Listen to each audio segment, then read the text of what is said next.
I'm delighted to welcome onto the programme three wonderful people, I suppose from the tradition of leadership in their own faith and religion.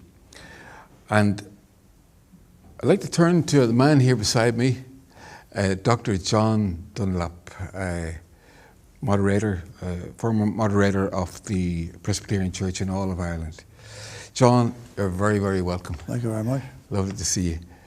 What does Presbyterian mean? Well, it comes from a translation of the Greek, translated in English as presbyter. Presbyteros becomes presbyter. Mm-hmm. And it means, therefore, that the church is led by presbyters or by elders. So Presbyterian comes from that. It's a denomination where politicians talk about subsidiarity, where you push the decision-making process down as far as possible. Mm-hmm. So you start with the local congregation, say here in Rostriver, which would be a small congregation, and they would elect their elders, who are the leaders, elders made up of men and women, and that's at every Presbyterian congregation has got that level of elected leadership. And then the next level is the presbytery. And this presbytery round here is the Newry Presbytery, which runs from Annalone, Kilkeel, Rostrevor, Warrenpoint, Newry, South Armagh, South Down. And that body is made up of a minister from each church plus one elder from each church. And that is the collective body which got oversight of the congregations in the Newry Presbytery. And then once a year we meet in the General Assembly, usually in Belfast. And to that General Assembly, all the ministers come, and there is one representative elder from every congregation. So that's the decision-making process, which is not monarchical, not hierarchical. All the decisions are taken collectively together. So it's a community of people who are profoundly suspicious of centralized authority in individual people like bishops or archbishops or cardinals or popes or whatever. So that's what Presbyterian is about. Yes, so it comes, the name is about the method of operating in a sense. Well, I know independence is a very important part of it, as you mentioned. I'd like to come back to that in a wee while. And Naomi, lovely to see you, Naomi Green from Belfast. You've been appointed onto the British Muslim Council, haven't you? Tell us about that.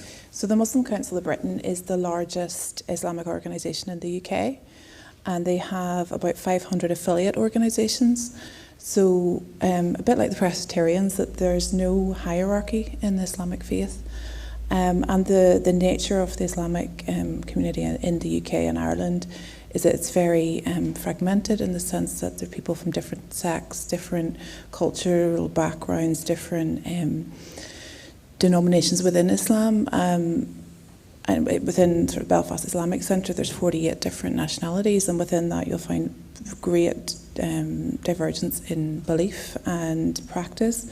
But there is sort of a core shared belief that unites the different groups. And within the UK, there's been a sort of more political organisation rather than religious, because there's no central sort of faith authority.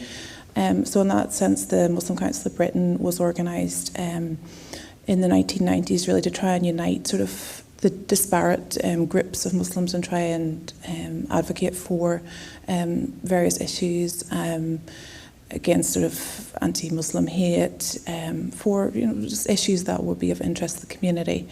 And this year in January we had our first female Secretary General elected, Zara Mohammed, and I was elected onto the council at the same time. It's my second term actually. I served with her in the previous term as well, but it's our first time to have a female Secretary General, so it's quite good female representation, which is good.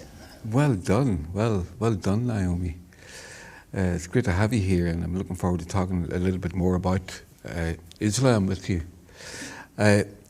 Father Abbot Mark, delighted to have you here.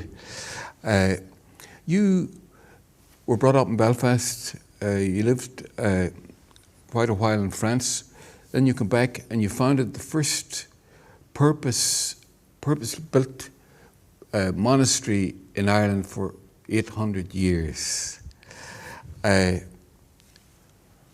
What brought you back?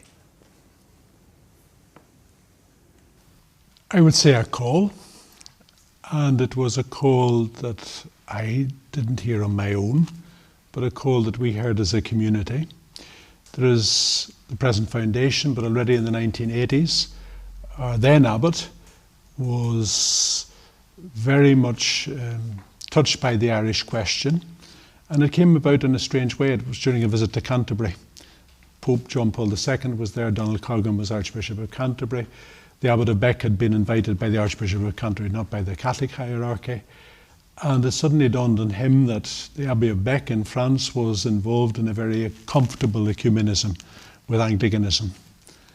And he had a chance meeting, just literally shook hands with an Irish Archbishop, Cardinal O'Fee, and he came back and saw this young French monk in the sacristy. I was a junior professor at the time, and said that we should be considering doing something more prophetic and engaging ourselves where ecumenism was less evident, and that we could maybe make a contribution by, as he saw it in the original intuition, a hidden life of prayer that would just live that openness that Benedictines are meant to live, and that we could create a space of welcome and hospitality. But we came across, first of all, for a few years, and then called back to France. I assumed a role in the community as novice master.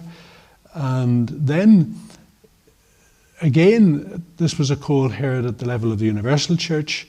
There was a meeting of consecrated life, men and women who live religious life, monastic life, took place in Rome.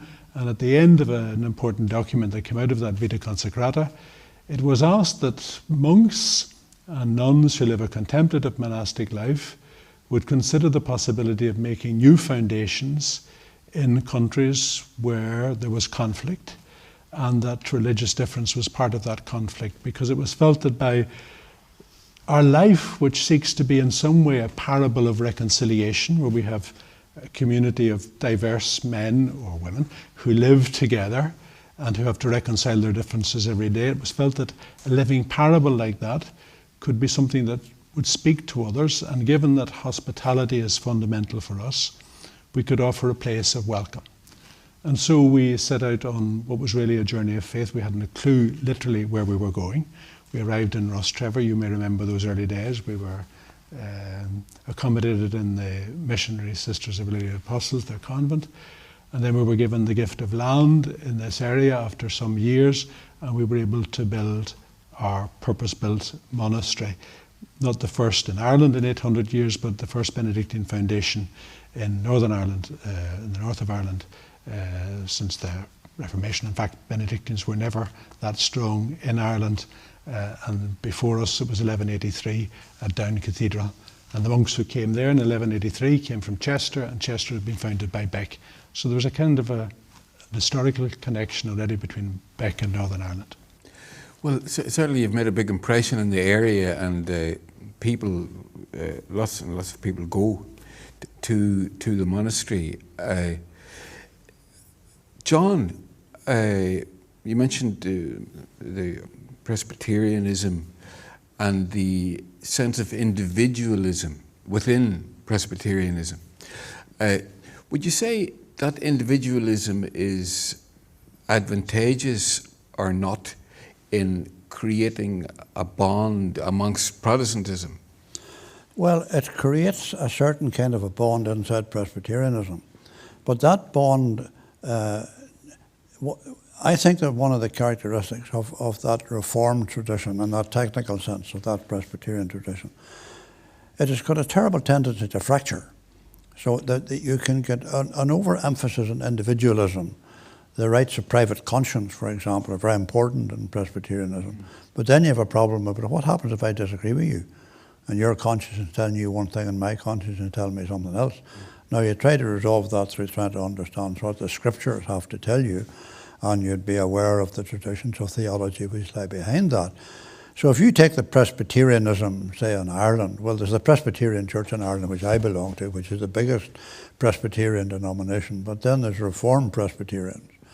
and there are evangelical Presbyterians, there are non-subscribing Presbyterians, and there's Ian Paisley's Free Presbyterians. So you get, even inside of that broad sort of Presbyterian identification, you get a lot of substructures inside it. So I looked at the Catholic Church and I thought, this is this vast monolithic thing, until I got to know people like him, and I discovered this guy's a Benedictine, and then there's all sorts of orders and all the rest of it, and he has got a certain amount of freedom, and the orders of freedom which the diocesan priests don't have. So you look closely at this Catholic thing, or this Roman Catholic thing, and there's difference in it. So you look at Presbyterianism, and there's great variety in it, as there is within the churches of the Reformation. So you would get the Orthodox Church in the East, then you get the Roman Church in the West, and that splits into and inside Protestantism is a bit like Heinz, there's 57 varieties. And so it depends which variety you like. So the individualism on personal integrity, you live your life before God, you're accountable to God for what you say, for what you do. So that sense of integrity is very important. But I believe that alongside of that, you've got to be aware of the fact that Jesus Christ talks about the unity of the church, and the fact you've got to love your neighbour, so you just can't go off on private journeys of your own as if nobody else matters. So there's strength in it, integrity, accuracy of speech as far as you can, but at the same time you have to be careful that it doesn't become divisive and fractured into animosity. Strengths and weaknesses. Well, I know, Naomi, you weren't always a Muslim. What faith were you before? I was raised in a very conservative Baptist home. Right. So my family were brothers and were Baptists.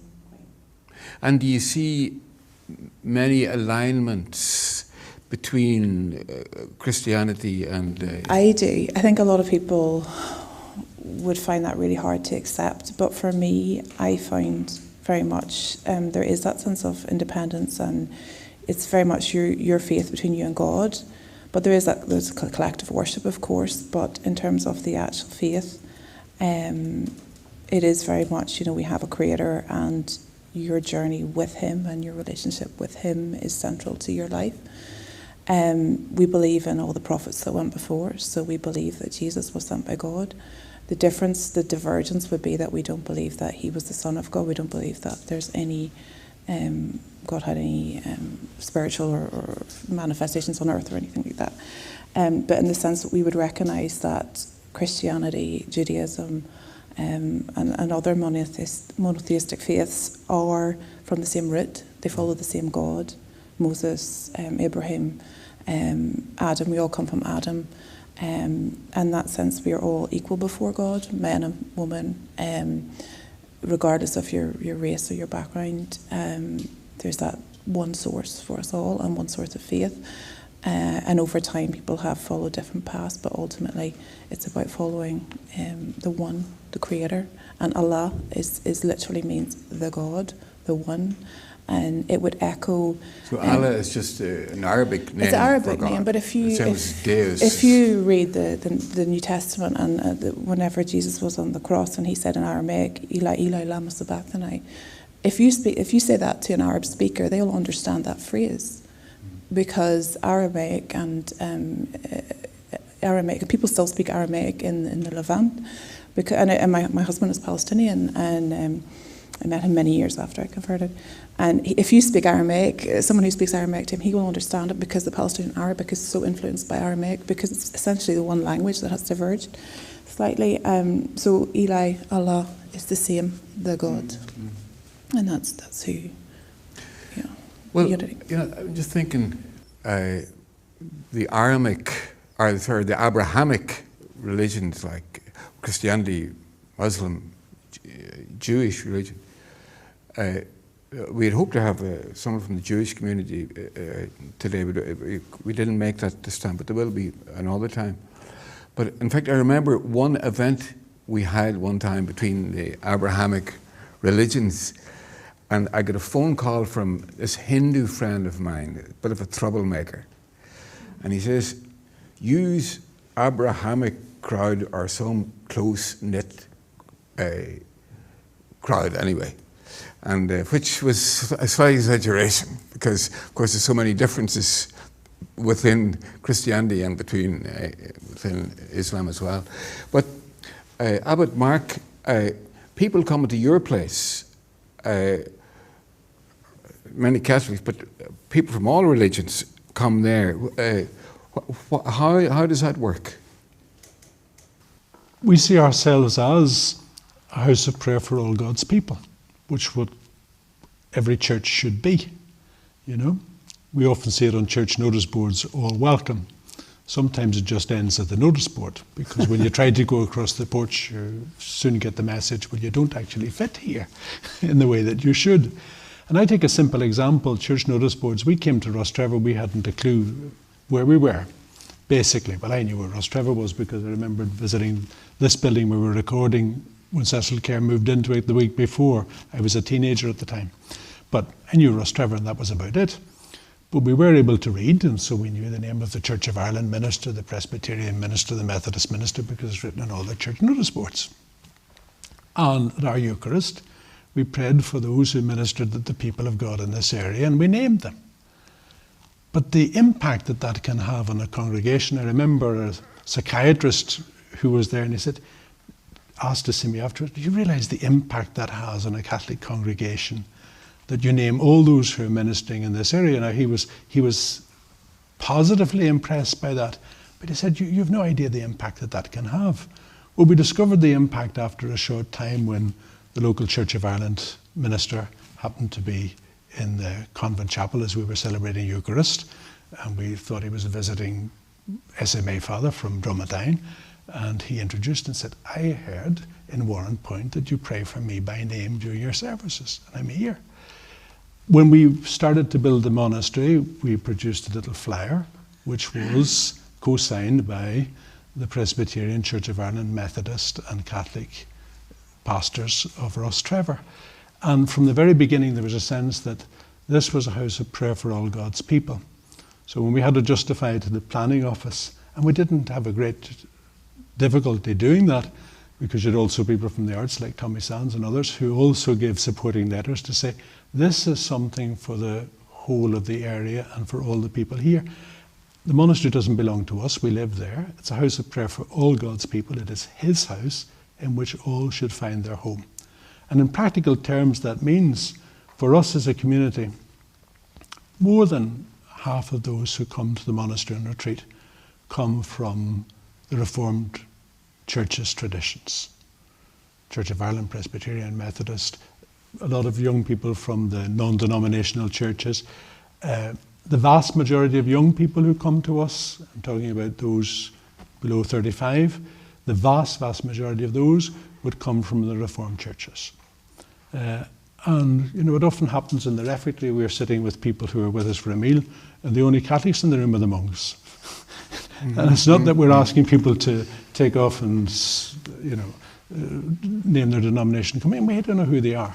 But there's that sense that we all find our home in God's house, and that we are part of the one family of God, and the life and death of each one of us has its impact upon others. In the Bible and Torah and in the Quran, are there any lines, or many lines, which are actually saying the same thing? You know, we know about differences, but is there a common alignment in terms of sacred scripture, which would be common to all? I know in the Quran it says that the Jews, the Christians, the Sabaeans, those who believe in God in the last days, have nothing to fear, nor shall they grieve. So it's that idea that it is reflected in the Quran. It literally names the Jews and the Christians as co-religionists. And one thing, it's not actually in the Quran, but the Ottomans, who were one of the largest Islamic empires, when they built the Jaffa Gate in Jerusalem, which is one of the gates in the old city, it has the inscription, the Islamic statement of faith is La ilaha illallah, there is no God but God, and Muhammad is the prophet of God. But they've actually put it in Arabic above the gate. There's no God but God, and Abraham is the friend of God because he was known as the Wali, or the friend of God, in Islamic tradition. And it was in recognition that the Jews who actually had been expelled from Jerusalem by the Byzantines, and Omar, who was one of the caliphs who followed Prophet Muhammad, he brought the Jews back to Jerusalem at that time. And it was in recognition that the Jews, the Christians and the Muslims all belonged in Jerusalem. And they were all, part of the society at that time. Unfortunately, that's not something that's always worked out to this day, but it's certainly historically been a tradition within the faith. And John? Yeah, I think that you've got in the affirmation within the scriptures, the sense that the universe, there's only one God. So the universe makes sense in that sense. There's a universe. So physics works on the earth, physics works on Mars, and it works everywhere because it's a universe, and there's only one God. So the great thing about affirming that sense that there is a creator is that sense that there is coherence within the universe itself. And then the affirmation that people are made in the image of God. So your primary identity, fundamental identity, beyond your ethnicity or your religion or your sexuality, is the fact that you're made in the image of God. And that has to be respected in people. So there has to be a fundamental respect, I believe, in there, and an acknowledgement that there is difference and there is diversity. Mm-hmm. And you have to be very careful that you don't decide to eliminate diversity and eliminate difference. Mm-hmm. And so you acknowledge it, and you say that those distinctive elements are important elements, that different places of worship are to be expected, are to be respected, and that people have got space, as the Rust River Declaration says, that people have got the space to practice their religion or to change their religion. So Naomi was raised as a Baptist. Naomi has now become a Muslim, and she has the right to change her religion without me starting to persecute her because of that. The problem is that religions very often become intolerant. I mean, I have some friends now in Ireland who grew up in Iran who became Christians. Well, they had to leave Iran because they were liable to get locked up in prison. So that in the search to be Christian plus free, they had to leave. Now, there are places in Ireland, of course, whenever in the old wars following the Reformation, when there was that persistent persecution of people who were Catholics and of Catholic priests, because it was the elimination of this attempt to eliminate diversity, the lack of respect. I think that one of the difficulties we've had in Ireland generally is what's been termed oppositional identity, where I define myself in terms of who I am not, rather than who I am, and me is not you, and us is not them. And that manifests itself, I think, inside Presbyterianism historically, as we are not Catholics, right? Not Catholic. And that means there is a certain intolerance inside of that. I think in the nationalist Republican community it tends to be anti-Britishness. Whatever else we are, we're not British. So we're not like you lot, us is not them, right? So whether it's political or religion, and religion can be recruited in the service of oppression, and in the service of the elimination of difference. So you have to be very careful that you don't allow your religion to do serious violence to other people. Abbot Mark? Yeah, and religion, the etymology of the word would say that it should be what links us together and holds us together. But in fact, quite often then it holds one little group together as distinct from others, and quite often, as John has said, opposed to others.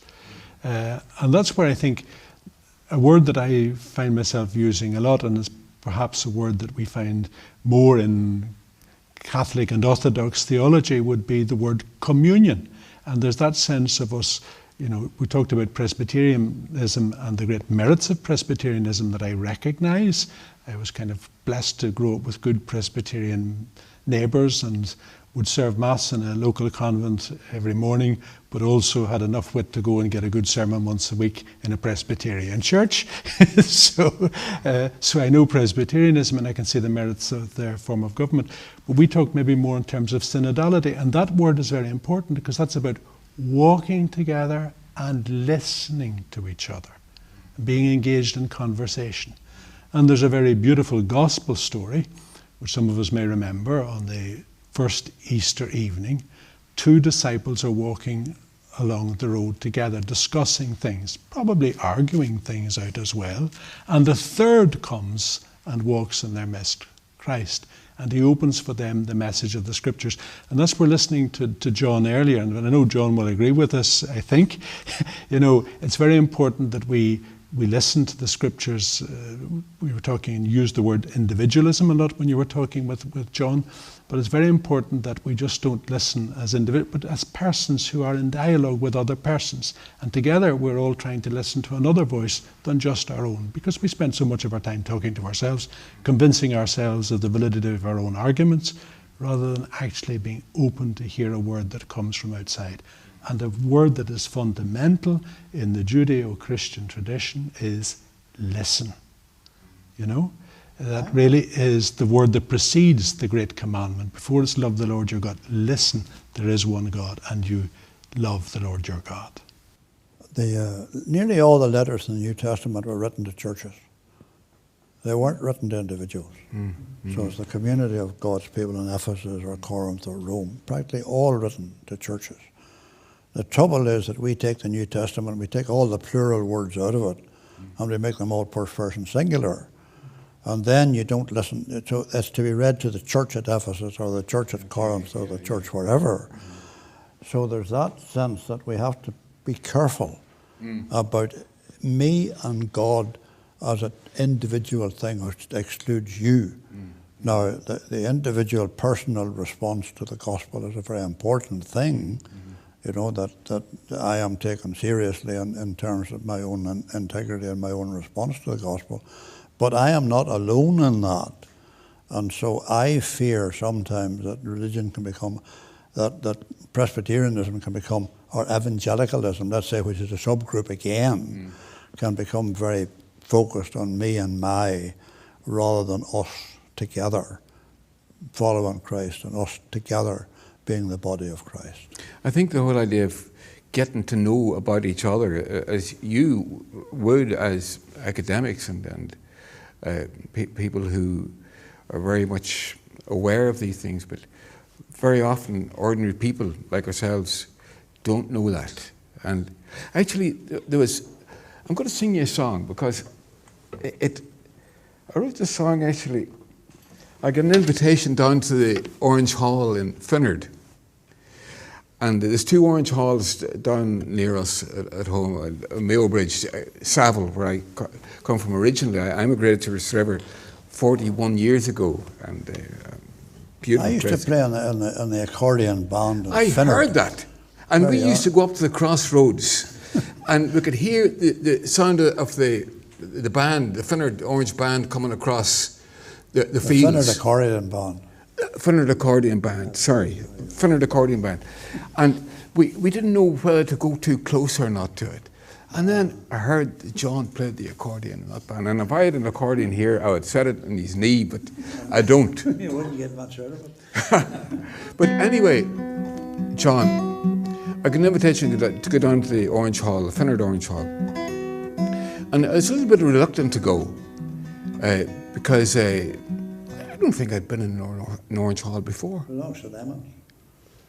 But as far as you're raised in a Catholic community up around then. Oh yes. The Emmons, yes, exactly. The Emmons. But of course I knew them all because I worked on the farm with them, and the Thresher was a place where everybody would meet, because you couldn't make war when hay had to be made. And anyway, I thought I'd go down. There's a man called William Mitchell that you might know invited me down. And I went down, and of course, I knew everybody. Not the same people, but their children. And I knew them on their fathers and mothers.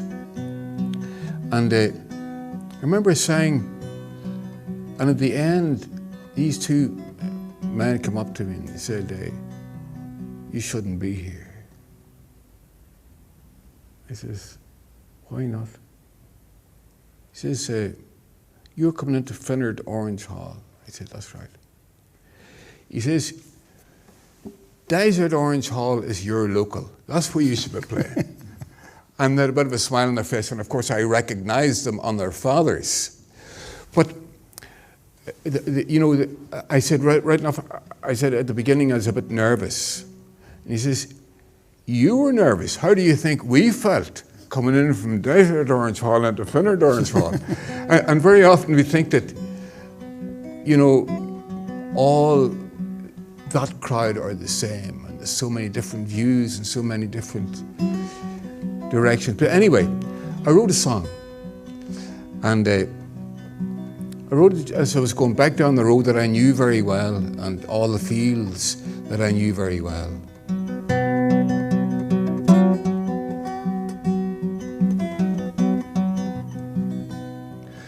As I went out one evening, it being like a dream, down below the valley and across a whispering stream, listening out for voices that sang and laughed and cried,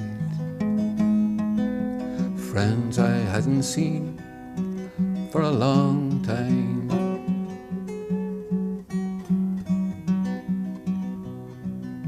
And that would be the hollow. We tied that field of corn, stooped it to and shigged it till the thresher came along, needing one another, it would help to make you kind.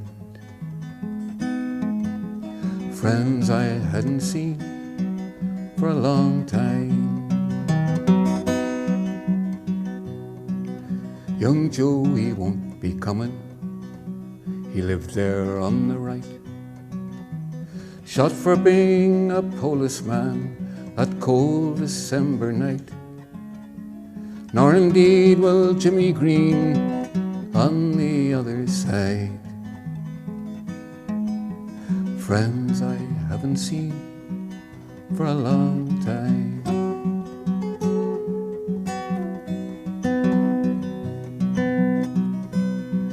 I'm looking at the neighbours, but as the song might say, the old ones were all dead and gone, young ones turning grey.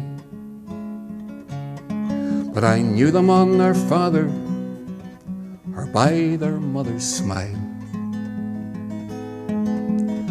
Friends I haven't seen for a long time. A long time, so long, and I hope it's not so long till the next time. Friends I haven't seen for a long time. Well done to Willie Mitchell, he opened up the hall, sent out invitations to the neighbours one and all, and in the final chorus a tear came to my eye. Friends I haven't seen for a long time. A long time, so long, and I hope it's not so long till the next time. Friends I haven't seen for a long time.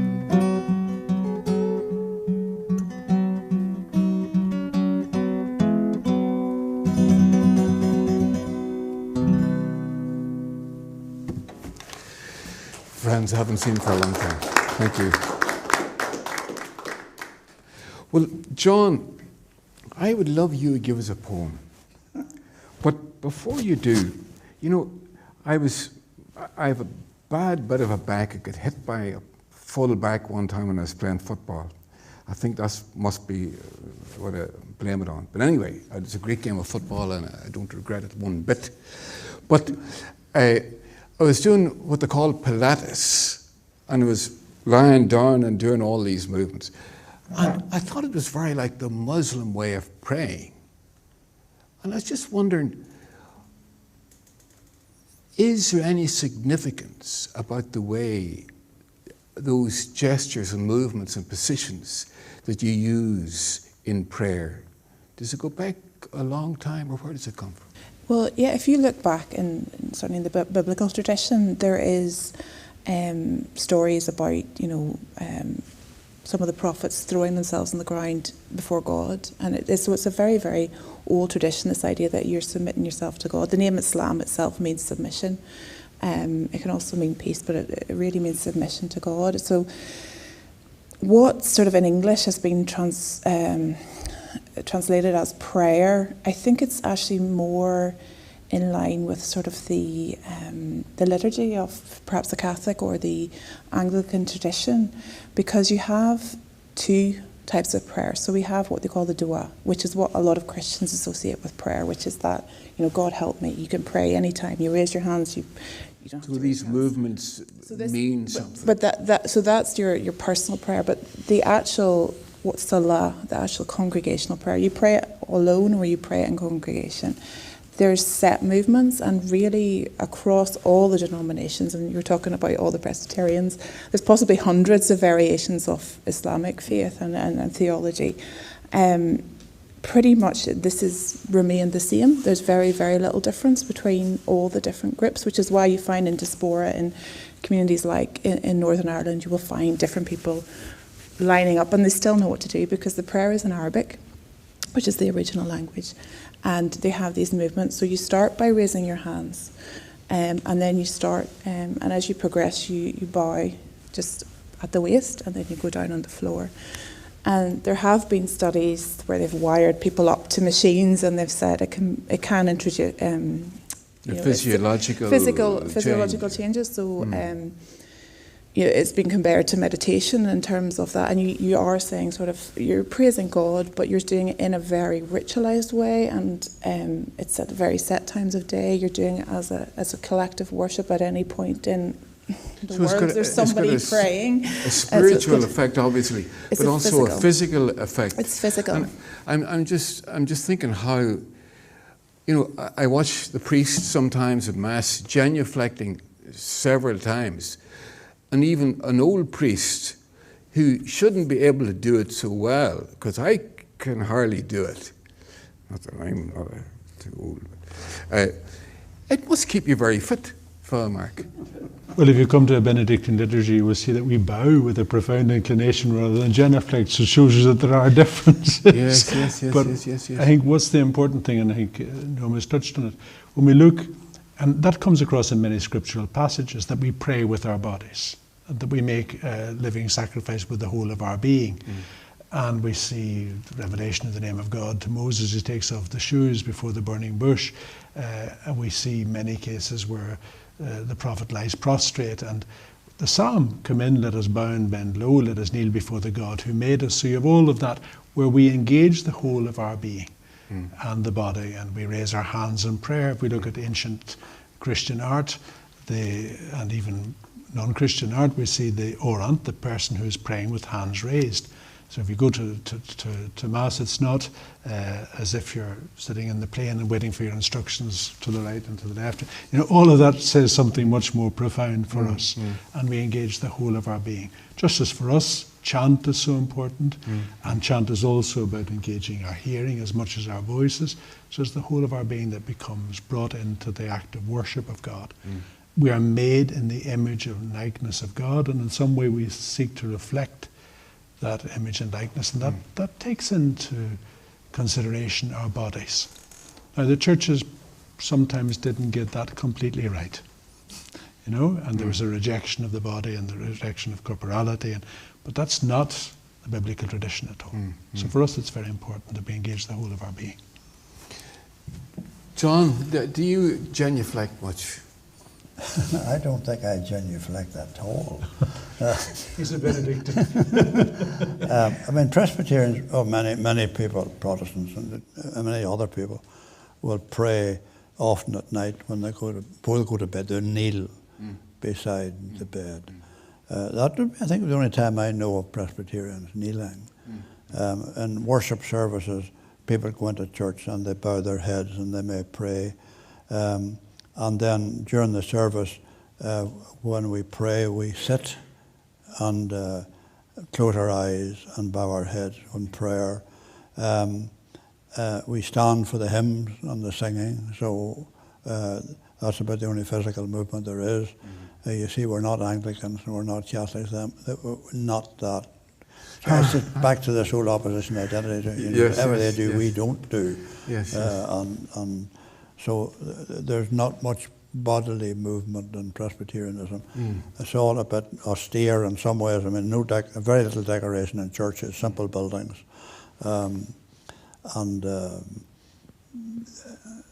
No, I don't think there's much physical movement. I mean, I know that, rightly in the people would in the Old Testament traditions, very often you get people who bow to the ground, and that would be a bit like what we now see Islamic people doing, and that would be a sign of reverence, but not much physical movement in Presbyterianism.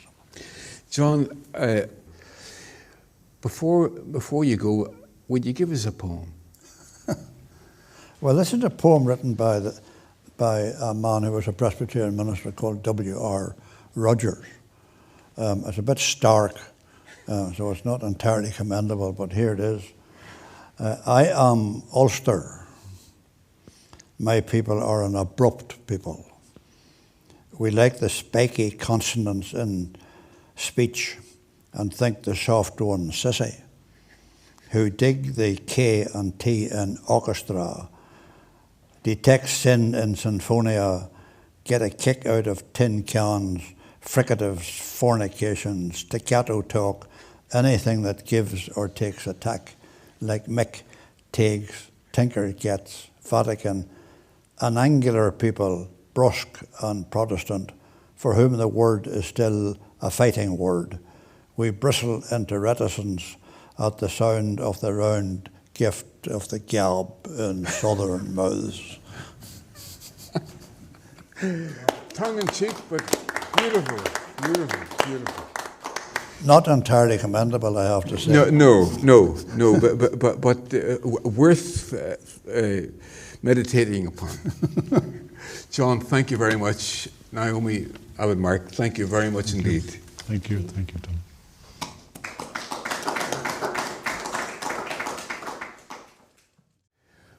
Well, we come to one of the great guitar players of our time. He doesn't want me to say this, but you're going to say it anyway. I'm going to say it anyway. Because you can't be told. Composer of the Year, Best Album of the Year, and Steve Cooney from Australia, who's been living here quite a few years and has contributed so much to the tradition here and to art and the life of the place. Steve. Tommy. You're very welcome. It's great to be here. It's a very special day, isn't it? And, it is. It is. To see so many people, so many enlightened people talking and sharing their wisdom. It's a big marker for people to see. Yeah. True. And this centre too, the Cohen Centre. It's a very significant establishment too, isn't it? It is. There's a great atmosphere in the place, and Johnny and Jen that run the place at the moment, and it's just a great bunch of people around the place. Whenever you walk through the door, you'll always get a smile and a cup of tea, at least. The cup of tea is very important. Cup on tea. What will you give us, Steve? Well, I thought I might give time for two tunes. I'll just play one once. The first tune is Molly St. George, and it was written, nobody really knows when, but maybe 1690, by Tom Conlon, or Thomas Connellan, as he's sometimes known. He was from Clúnamahan in South Sligo. He wrote a lot of beautiful tunes. And the one after that is the very well-known Tuairdam de Love by Rory Dal O'Cahan, who was about Limavady area that the O'Cahans were living in. It's Tuairdam de Love. Now there's a very good and important point if I have time to tell the story of the church. Please do. Rory Dal left Derry and went to Scotland, and he's known to have written this tune in 1603. And I think that's a very significant date, because in 1603 there was a proclamation, first from the government and then from Queen Elizabeth, that the bards and harpers should be exterminated. That was the first one. And then Queen Elizabeth followed up with, the harpers should be hanged wherever found and their instruments destroyed. So that was 1603. So I think that kind of makes sense why Rory Dahl went to Scotland in 1603. Because, well, I would think there's no coincidence there anyway. But he was staying in Castle Eglinton, belonging to Lady Eglinton. And she didn't recognize him, so she commanded him to play a tune. And musicians, as you know, can be spiky enough characters, so he refused to be told what to do. So he marched out of the castle and was on his way back to Limavady. And when she realized what she'd done and insulted him, she sent a messenger after him to apologize. And so he came back and he composed this tune, meaning, I accept your apology. And I think it's a wonderful thing that, like, sometimes when we apologize, we've done something wrong and we apologize, you never quite know if you've been forgiven or not, because the eyes get thrown up to heaven and there might be a stony silence after your apology. But this was a beautiful example of that social contract they had then in 1603, that I accept your apology, and to prove that I accept your apology, I'm going to write a fantastic tune in your honour to accept your apology with. I think it's a wonderful thing that maybe we've lost a bit of sight of today. Yes. Anyway, so that story came down through Arthur O'Neill, who was an informant of Edward Bunting's at the 1792 Belfast gathering, Assembly of Harpers. So that is Molly St. George, I guess, Torlam de Love, which means give me your hand.